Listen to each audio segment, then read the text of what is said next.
There was a boy,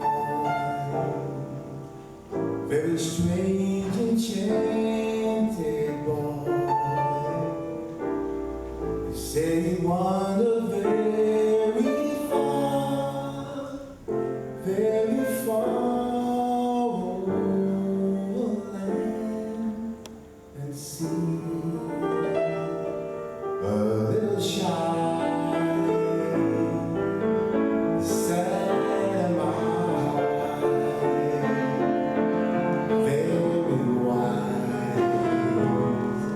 very wise was he.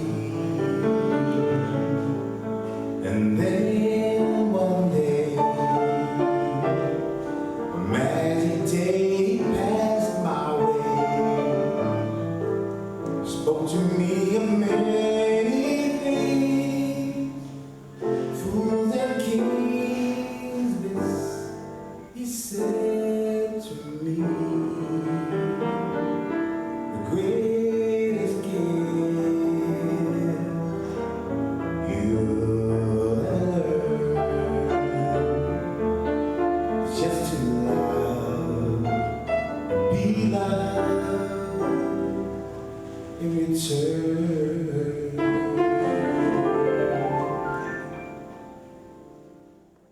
International singer, pianist, entertainer, cabaret artist from Guelph. Today we are very privileged to be speaking to two really special people. First, we'll talk to Colin Gibson, Leslie Hutchinson's grandson. Colin, as the grandson of this very famous Grenadian, how do you feel now that you're here in Grenada, meeting some of the family, his friends, the people who knew him, the place he grew up in? What are your impressions? How do you feel as his grandson? It makes me think, because when Hutch was young, this island obviously wasn't as developed as it is now, and people were saying he went to school in St George's, Yes. but he lived in Guelph, and I wondered how he got there. I thought, did he walk? Well, in those days, I have to tell you, many of them did walk. Yeah, 'cause- Many people walked, or they perhaps used donkey carts and bicycles, perhaps. What do you think could have been the experience he might have gone through in going from this culture as a young man to the United States? I know you have traveled. I think Yes. it must have been a very shocking experience for him, because there was a lot of racial prejudice around in those days. I mean, and I do know it is mentioned in the book that he did have a bit of experience with the Ku Klux Klan, which must have been terrifying. Which is, I think, one of the reasons why he left the United States and then went to Paris, because there was, it must have been quite a frightening place to come from a small island, smoke with very friendly people, and then go to somewhere like America, Yes. which was huge. And I think he was very brave, very, very, very brave. I'm sure you've read the book written by Charlotte Breese, entitled Hutch. Have you looked at any area or part of that book in particular that touched you more than perhaps other parts? Yeah, one part that touched me a lot was about my father, because my father never knew Hutch was his dad until about 15 years ago. My dad grew up not knowing who his father was, and Mr. Gibson brought my dad up without my dad ever knowing, because no one ever told him. Even though my dad's eldest sister, she knew, but she was told to never tell anybody, and not tell my dad even who his dad was, even though she knew, because my grandmother had letters of Hutch and stuff like that, different bits of memorabilia, and my dad remembers. He said, all I can remember about my dad when I finally asked my dad, because when we grew up as children, we never knew who, we never even heard of Hutch and when we did find out, which we were all amazed. Yes. And then we found out we had a lot more brothers and sisters and aunties and uncles that we didn't know we had. Yes. So it was astounding to find that out. It really was. What do you do when you're not singing songs related to Hutch? Oh, I sing a lot of different stuff. A lot of more contemporary stuff. Some Stevie Wonder and Jackie Wilson and Drifters, Johnny Mathis. A lot of. Am I to take it then that you are a singer by profession? Yeah. How long have you been singing professionally? 7 years. 7 years. So I sing mostly at the weekends, and the rest of the time I play golf. That's a life, if you ask me. Well, you know, that's something I might try. Yeah, right. It's great. Sing 7 years and play golf. Okay. Smile, though the heart is aching. Smile, even though it's breaking. When there are clouds in the sky, you get by. If you smile through your tears and sorrow, smile and maybe tomorrow you'll see the sun come shining through.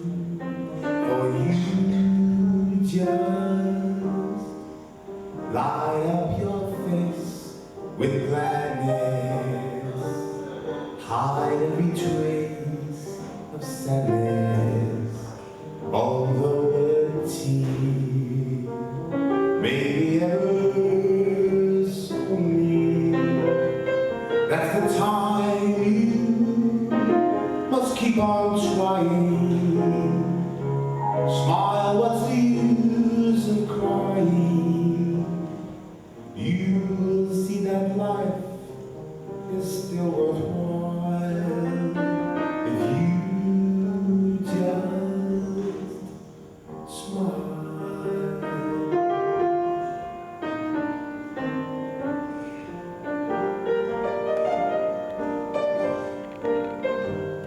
Although it's here, maybe ever so near, that's the time you must keep on trying.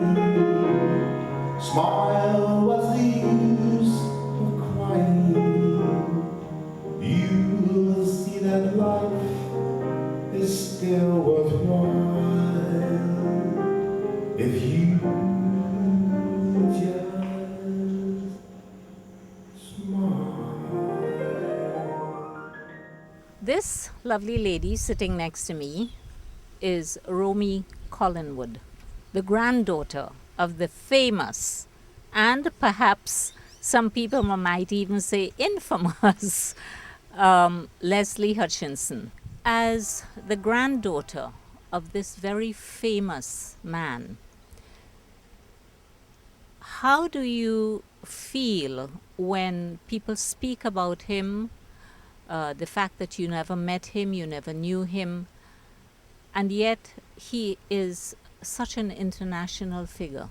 How does that make you feel? Well, it makes me feel proud. He had an unparalleled life. For a small town country boy to have reached the heights of international acclaim as he did is an extraordinary thing, and of course I'm terribly proud.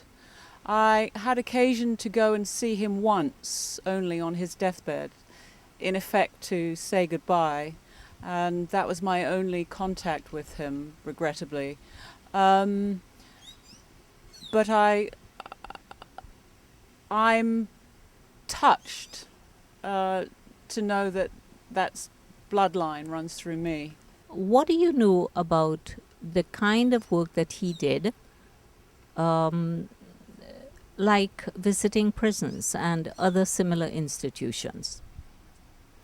That side of his work is very new to me. I've just made that discovery. I did grow up having his records in the house. We grew up with a piano in the house. My mother played piano. My mother, Leslie, is the child of his marriage, his only child from his only marriage.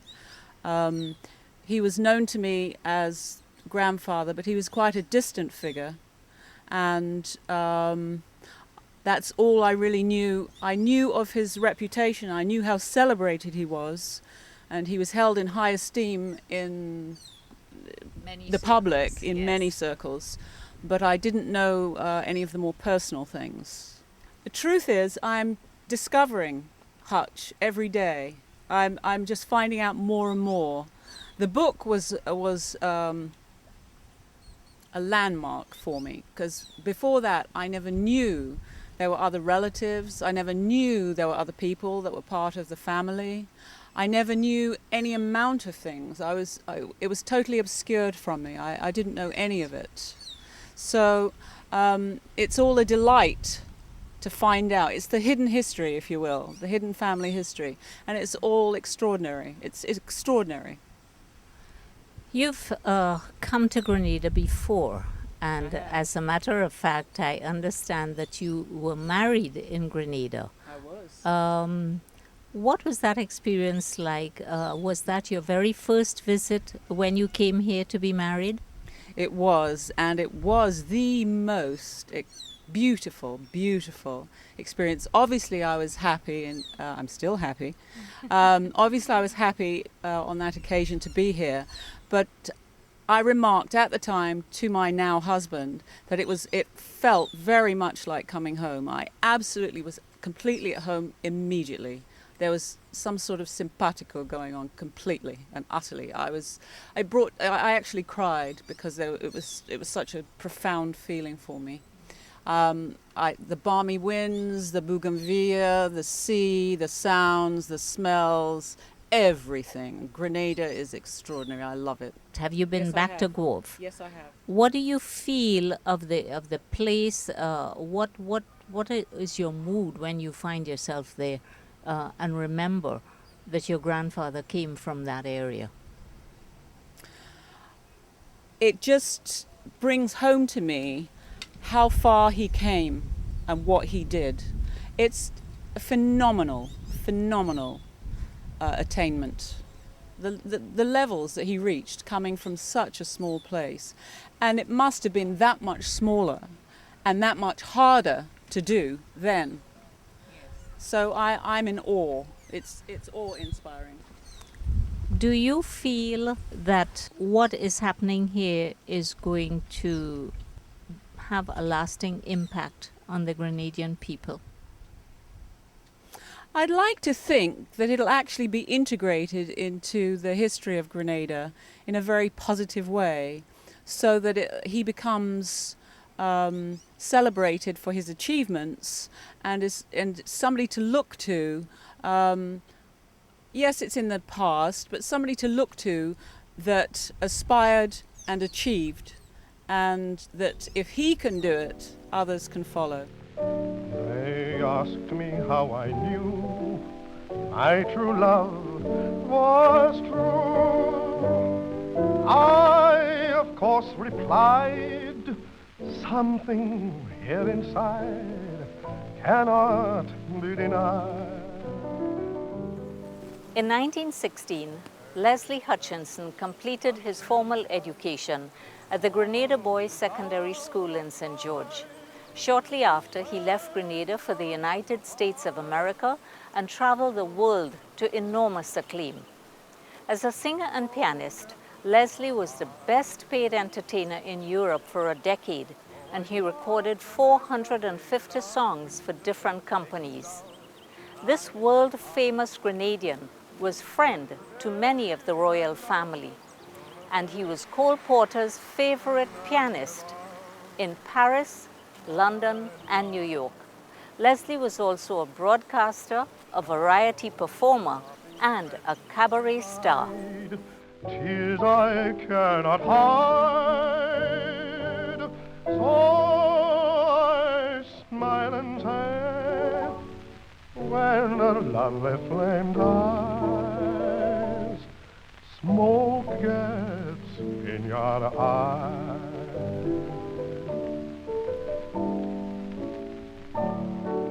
Internationally known known as Hutch to thousands